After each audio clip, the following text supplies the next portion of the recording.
안녕하세요 친구들, 강희영 강도사입니다. 우리 친구들 한 주간 잘 지내셨죠? 강도사님도 잘 지냈어요. 특히 우리 친구들 오늘 무슨 주일인지 혹시 아시나요?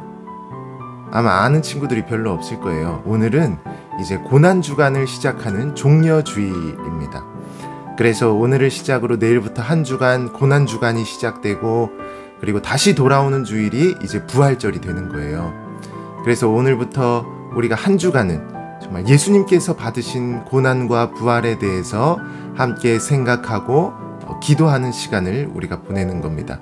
그래서 우리 친구들도 이 고난주간에 함께 예수님의 고난과 부활을 생각했으면 좋겠고요. 또 우리 교회에서 이제 이번 주에 고난주간 특별 새벽 기도회가 있어요. 그래서 친구들도 이제 부모님이랑 올 수 있는 친구들은 오면은 좋고요. 또 오지 못해도 영상으로 우리가 함께 참여해서 은혜를 나눌 수 있으면 좋겠습니다. 친구들 아시겠죠? 자, 그래서 이제 우리가 오늘도 찬양을 부르면서 즐겁게 예배를 시작해 보겠습니다. 자, 다 같이 찬양하러 렛츠 고!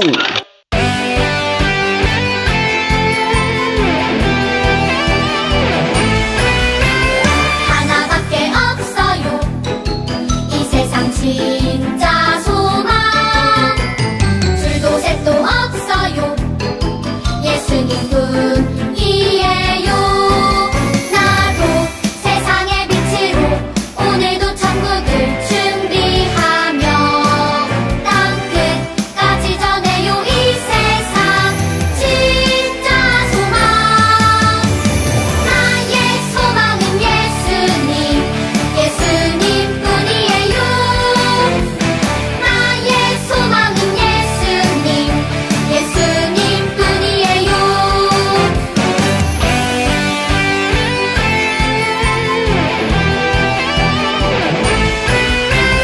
하나밖에 없어요. 이 세상 진짜 소망. 둘도 셋도 없어요. 예수님뿐이에요.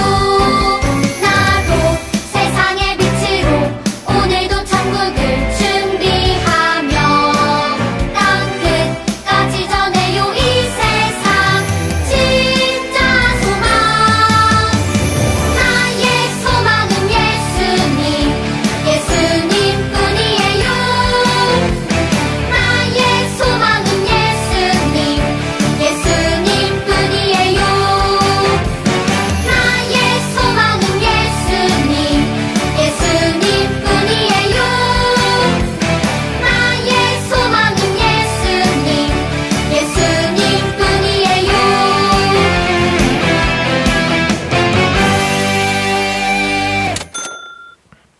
성경 말씀은 출애굽기 14장 13절 말씀입니다. 모세가 백성에게 이르되 너희는 두려워하지 말고 가만히 서서 여호와께서 오늘 너희를 위하여 행하시는 구원을 보라. 너희가 오늘 본 애굽 사람을 영원히 다시 보지 아니하리라.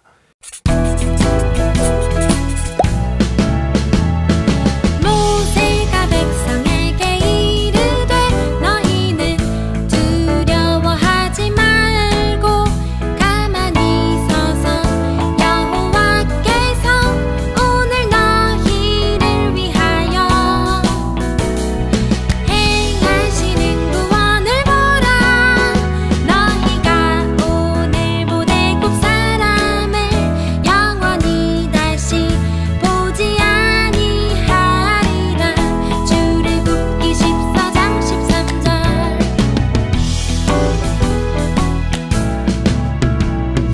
모세가 백성에게 이르되 너희는 두려워하지 말고 가만히 서서 여호와께서 오늘 너희를 위하여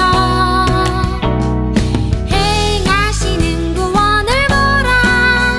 너희가 오늘 본 애굽 사람을 영원히 다시 보지 아니하리라.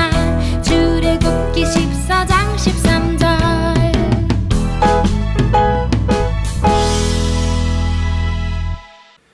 믿음으로 기다리기. 자, 지난주 말씀을 우리가 복습해 보면은요. 하나님께서 애굽에 10가지 재앙을 내리셨고 바로 왕은 결국 그 10번째 재앙을 받고 나서야 이스라엘 백성을 보내주겠다고 얘기를 한 거예요. 즉 바로 왕이 10번째 재앙을 받고 나서 하나님이 정말 살아계시고 참 신이라는 사실을 인정했던 겁니다. 그래서 모세와 아론은 이제 바로 왕의 그런 명령이 떨어지자 애굽의 모든 이스라엘 백성을 데리고 애굽을 나올 수 있게 된 거예요. 자, 그래서 모세는 이렇게 모든 이스라엘 백성들을 애굽에서 이끌고 광야로 나와서 가나안 땅으로 이들을 데리고 간 거예요. 특히 이스라엘 백성들은 당시 애굽에서 나올 때 애굽에 있던 여러 가축이랑 좋은 보석이나 금들까지 다 가지고 나온 거예요.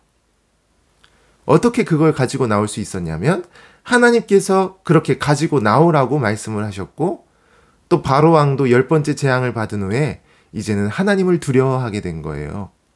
그래서 모세는 하나님의 뜻대로 많은 가축과 기금속을 챙겨서 아주 부유하게 가나안 땅으로 힘차게 나아갈 수 있었던 겁니다. 자, 그래서 이스라엘 백성들이 이제 가나안 땅으로 열심히 걸어가고 있는데 그런데 갑자기 큰 문제가 생긴 거예요. 어떤 문제냐면 그들 앞에 커다란 홍해라는 바다가 앞을 가로막게 된 거예요. 만일 그냥 작은 강가였으면 그냥 천천히 걸어서 건너면 되는 거예요. 그런데 이건 그냥 작은 강가가 아니에요. 홍해는 엄청나게 큰 바다와 같은 거대한 물이에요.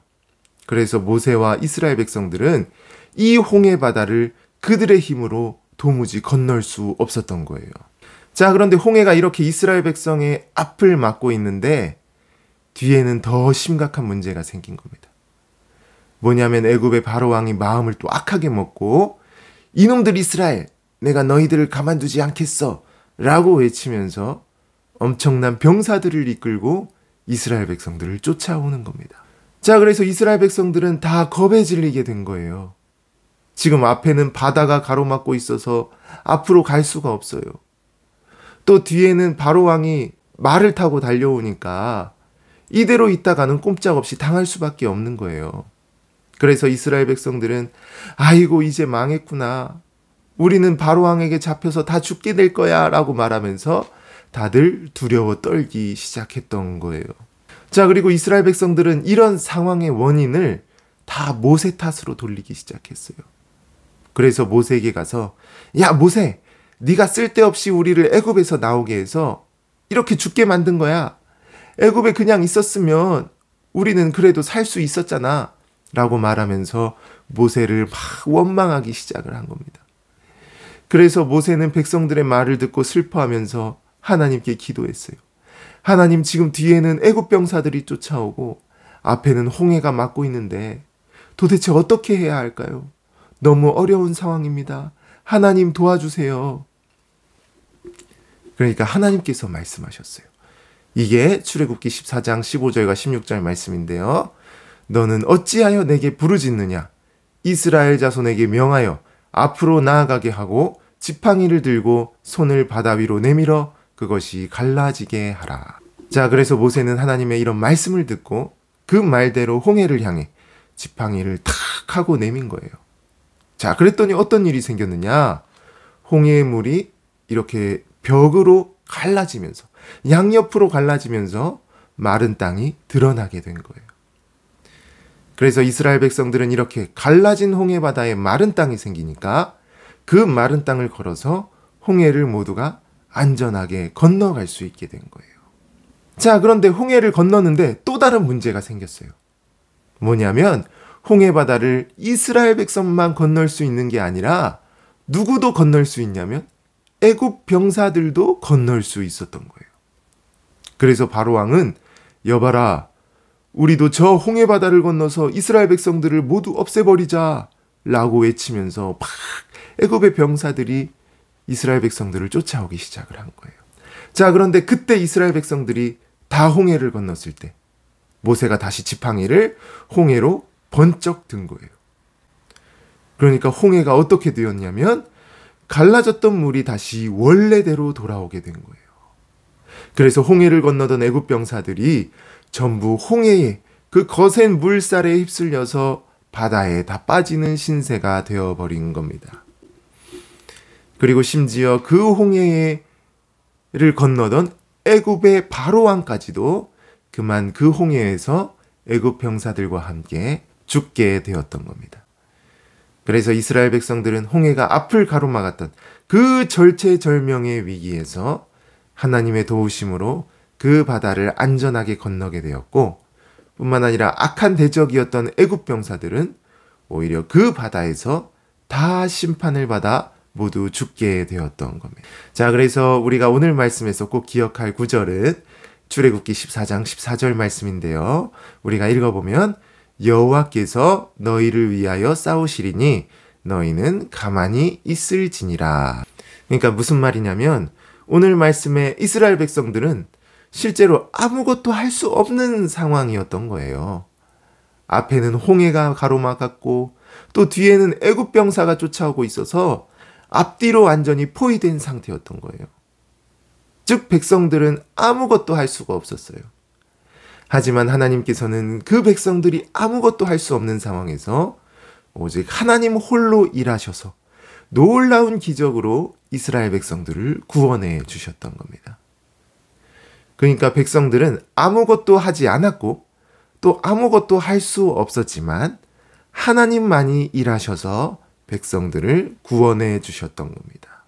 자, 그래서 우리 친구들 오늘 말씀을 통해 우리가 생각해 볼 내용은 정말 우리에게 두려운 일이 생겼을 때, 우리가 아무것도 할 수 없는 그런 어려움이 생겼을 때 우리는 정말 어떻게 해야 하는지를 우리가 생각해 봐야 하는 거예요. 자, 지금 여기 그림의 이 친구를 보면은요, 때로는 우리의 부모님이나 우리의 사랑하는 사람이 이렇게 아픈 상황에 정말 우리가 도와주고 싶어도 도와줄 수 없는 그런 큰 어려움이 우리에게 찾아올 수 있는 거예요. 정말 내가 어떻게 도와주고 싶고 뭐라도 해주고 싶은데 아무것도 할 수 없는 그런 상황이 우리에게 생길 수 있는 겁니다.